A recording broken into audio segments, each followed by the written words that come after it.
I write and direct because I want to express and explore. And one of the main themes that I'd like to explore is the fact that we have choices in life.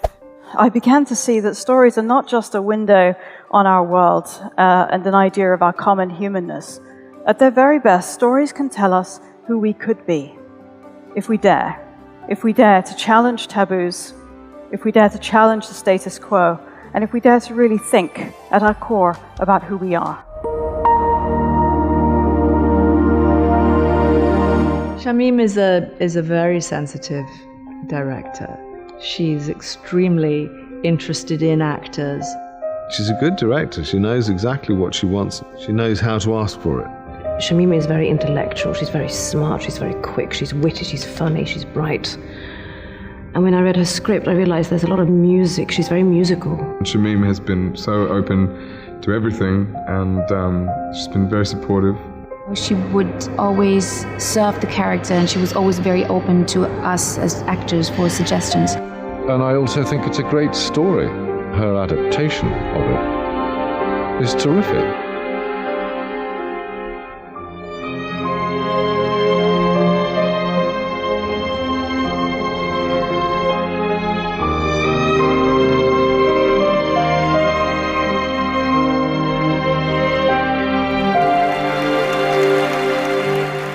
As a novelist and a screenwriter and a film director, I get to tell stories in many different ways.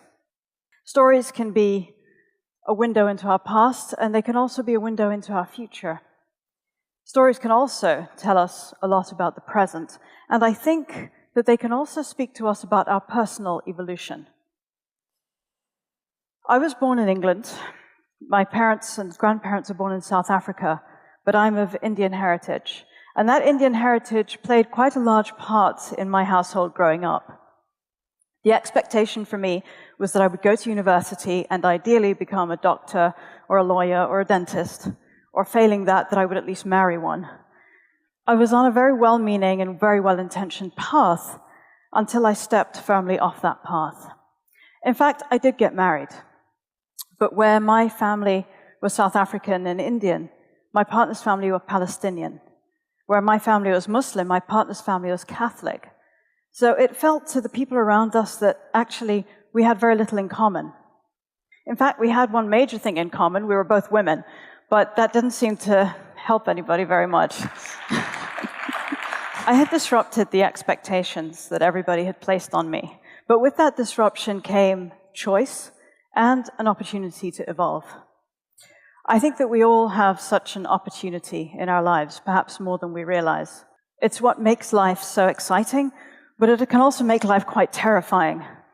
And I think one of the ways we perhaps deal with that is returning to stories to help us through this process of growth and evolution. Stories can become a powerful roadmap to being human. Every film and every book has the potential to shine a light on a very particular aspect of our experience. But I didn't become a storyteller to create a roadmap or to write a human instruction manual. I write and direct because I want to express and explore. And one of the main themes that I'd like to explore is the fact that we have choices in life. And often these choices become greater when we choose to step outside the boundaries that society places on us, or when we choose not to listen to everything that everybody tells us might be correct. After I came out, I was inspired to explore the breaking of cultural boundaries in my first film, I Can't Think Straight. I was overwhelmed by the response to that film. We got hundreds of emails from all over the world, mostly from women, who told us that that movie had really inspired them to make a change.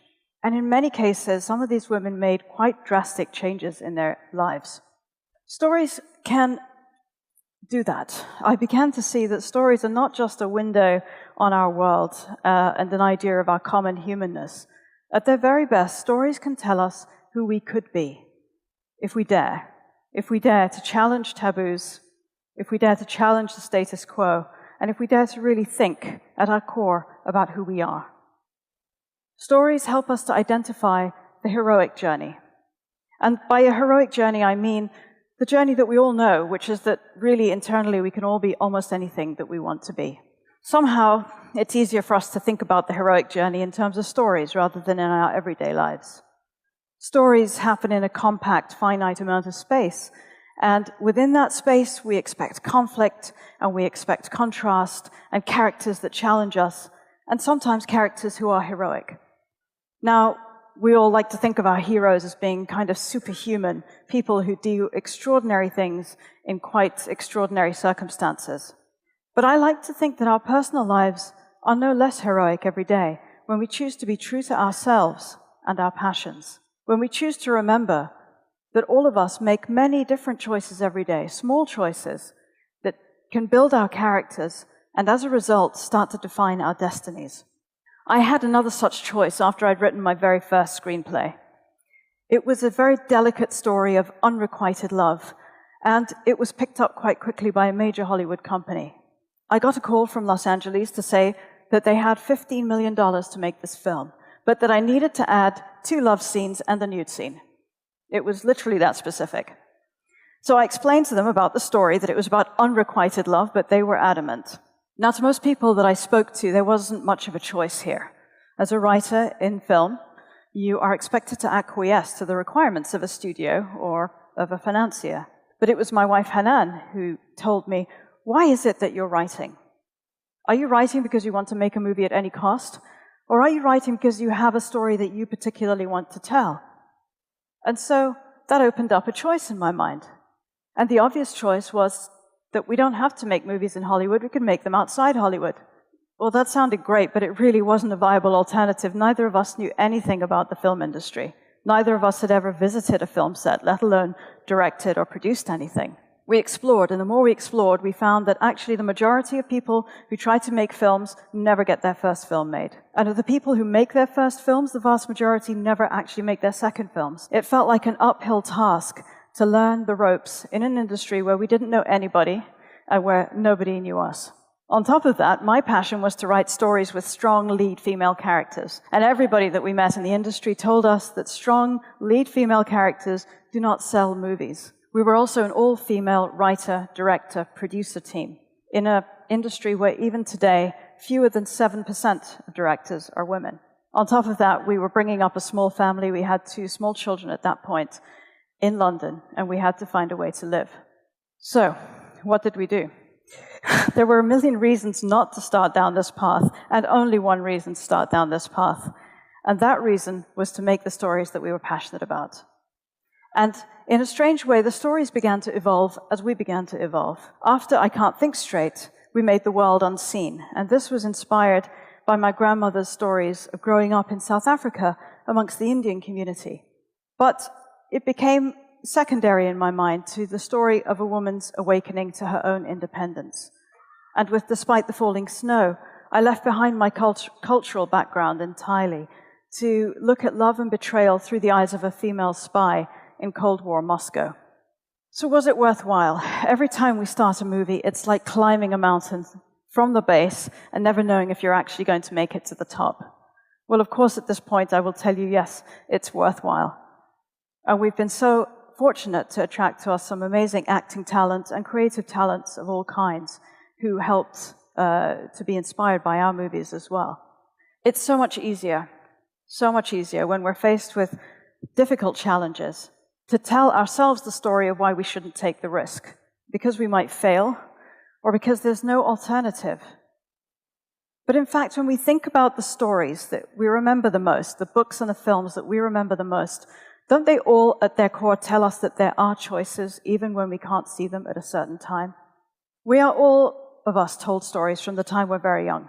And now I'm not talking about bedtime stories. As the mother of 2 teenage boys, I'm acutely aware that I tell them my own stories about my perceptions of the world and the way I see the world working. And we pick that up from our parents, we pick it up from our wider communities, from the people around us, from our belief systems, sometimes from our religions. And there is maybe nothing wrong with that as a foundation. But it's so easy to fall into patterns of being and patterns of life that are unfulfilling, or that are simply not ours, because we don't understand our own power. Because you see, it's not just filmmakers and writers who can tell stories. I believe we all tell stories. We all tell stories all the time to ourselves about ourselves.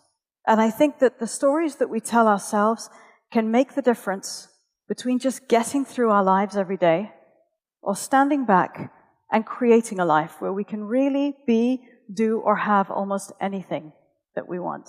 But we have to watch and listen to the stories that we tell ourselves. I believe that we are only limited by our imaginations. And as any writer will tell you, the imagination is limitless. And when our minds are open to a new idea, there's a little light there that nobody can extinguish. As a writer, as a director, I am so privileged to watch people laugh and watch people cry. The fate of characters that never existed except inside my head. It feels like an immense power. But what I think we forget is that all of us have that power to some extent. The power to create our own destinies, and the power to use stories, especially the stories that we tell ourselves, to create the life that we really want. Thank you.